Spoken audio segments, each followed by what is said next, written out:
ഇന്ത്യയിൽ ആർക്കും എംപോക്സ് ഇല്ലെന്ന് സ്ഥിരീകരിച്ച് ആരോഗ്യ മന്ത്രാലയം. പുനെ വൈറോളജി ഇൻസ്റ്റിറ്റ്യൂട്ടിൽ പരിശോധിച്ച സാമ്പിൾ ഒന്നും പോസിറ്റീവല്ല.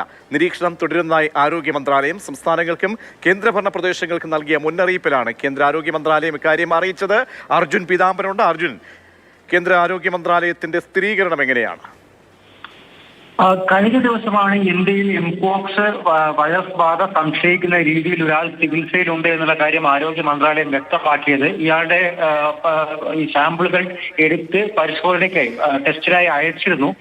അതിന്റെ ഫലമാണ് എന്തായാലും ഇപ്പോൾ വന്നിരിക്കുന്നത്. ഈ ഫലം നെഗറ്റീവാണ്. മാത്രമല്ല സംശയമുണ്ടായിരുന്ന മറ്റ് കുറച്ച് സാമ്പിളുകൾ കൂടി അയച്ചിരുന്നു. ഇതെല്ലാം തന്നെ നെഗറ്റീവാണ് എന്നുള്ള കാര്യമാണ് ഇപ്പോൾ കേന്ദ്ര ആരോഗ്യ മന്ത്രാലയം വ്യക്തമാക്കിയിരിക്കുന്നത്. നിലവിൽ ഇന്ത്യയിൽ ആരും തന്നെ എംപോക്സ് ബാധിച്ച് ചികിത്സയിലില്ല എന്നുള്ള കാര്യം ഈ സംസ്ഥാനങ്ങൾക്കും അതുപോലെ തന്നെ കേന്ദ്ര ഭരണ പ്രദേശങ്ങൾക്കും നൽകിയ ഒരു മുന്നറിയിപ്പിലാണ് എന്തായാലും ഇപ്പോൾ കേന്ദ്ര ആരോഗ്യ മന്ത്രാലയം അറിയിച്ചിരിക്കുന്നത്. അതേസമയം തന്നെ നിരീക്ഷണം ഇപ്പോഴും തുടർന്നു വരികയാണ്.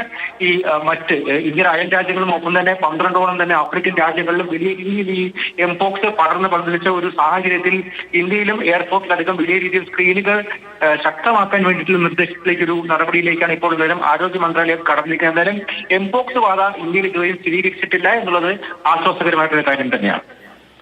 ശരി, അർജുൻ പീതാംബരൻ ഡൽഹിയിൽ നിന്നും വിവരങ്ങൾ നൽകിയത്.